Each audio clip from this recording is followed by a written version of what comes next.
There are some characters in this world whose only happiness is when they see blood flowing. Such a bloodthirsty figure is going on the same path again, and this time is trying to enter Ukraine. A man who could be best described as a ruthless mercenary of our times. Hello and welcome again to the Edge of Politics podcast. Geopolitical Queen here with today's episode on Blackwater founder Erik Prince, who is reportedly returning as a player in a potential post-war defense effort in Ukraine. So who is this warlord known as Erik Prince? Prince is the controversial founder of Blackwater, the defunct private military contractor of the United States, a U.S. version of the Wagner Group. Blackwater is tied to all of U.S. major wars in the last 3 decades, from Iraq to Afghanistan. They made helplines for war crimes which became so unbearable that they had to be shut down.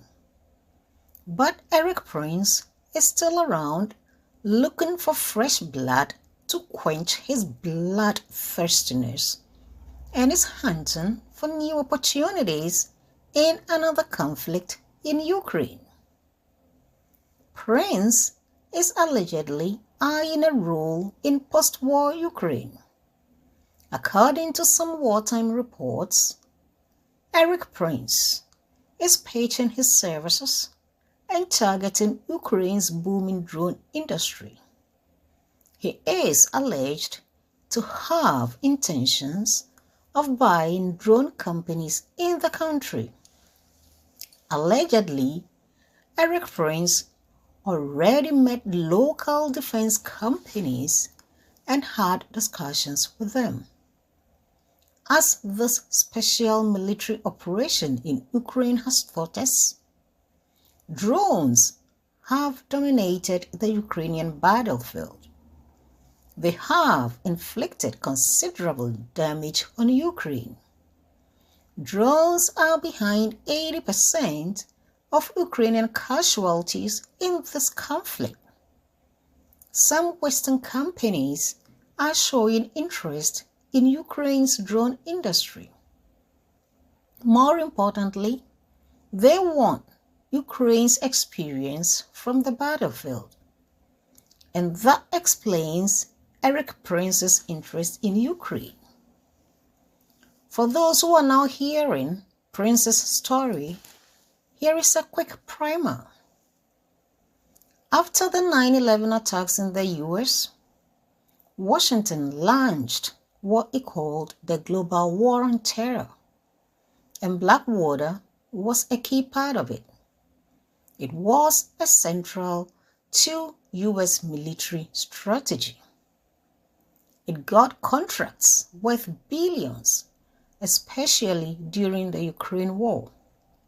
That's what changed Erik Prince's fortunes.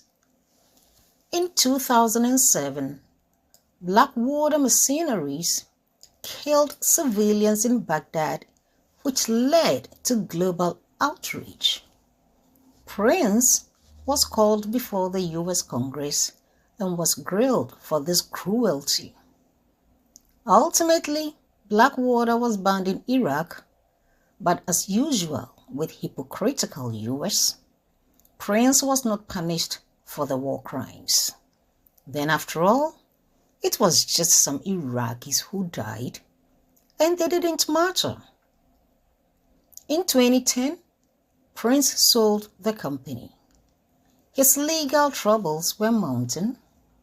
The negative publicity was hurting him as well. So he rebranded himself and built new ventures. One of the ventures is Vectus Global, a shadow defense company.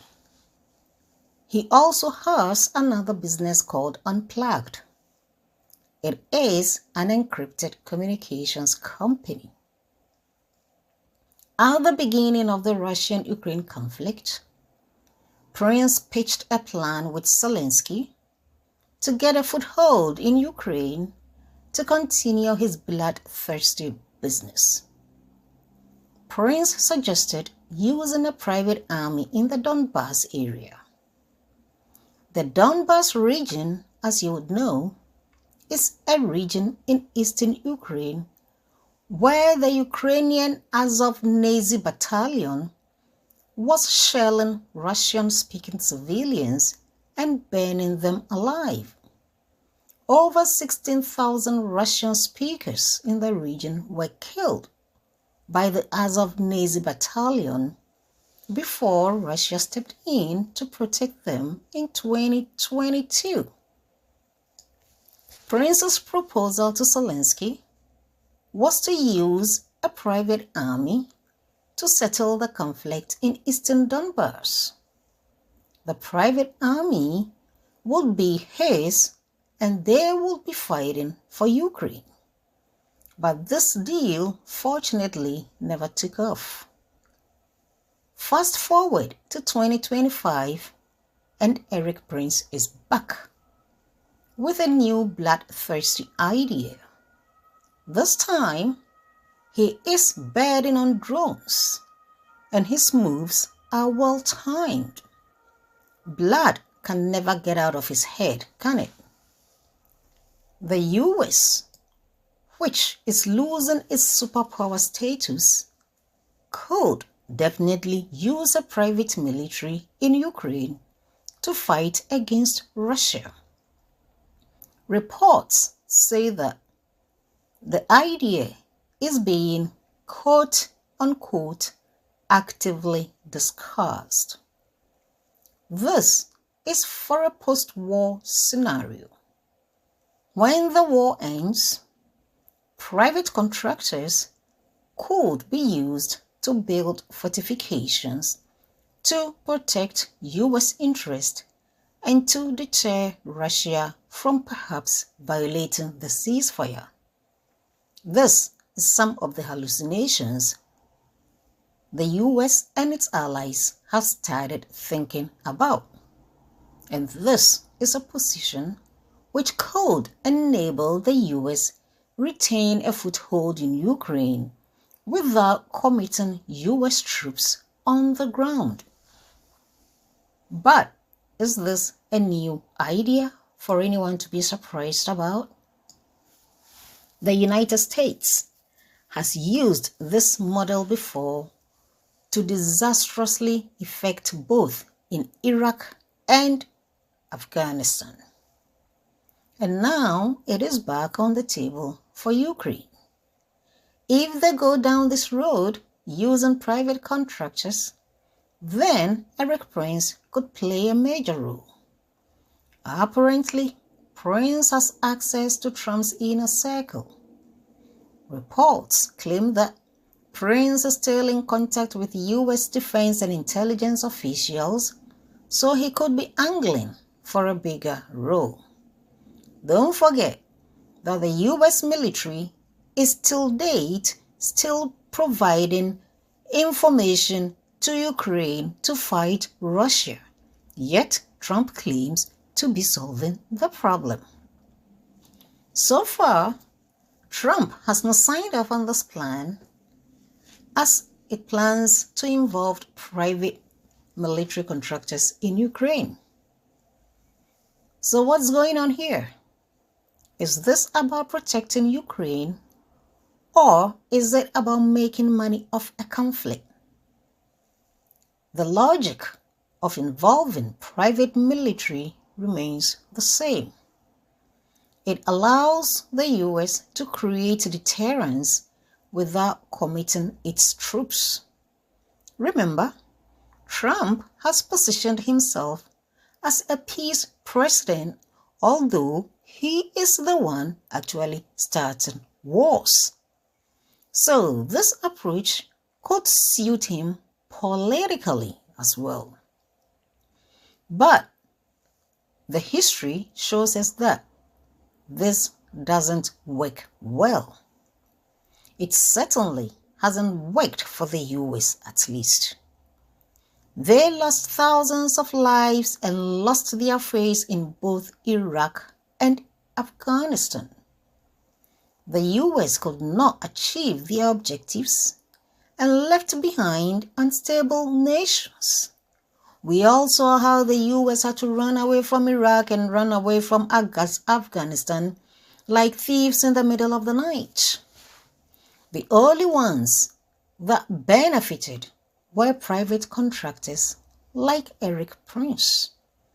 They made billions of dollars from US government contracts to the mercy of poor soldiers who died for nothing.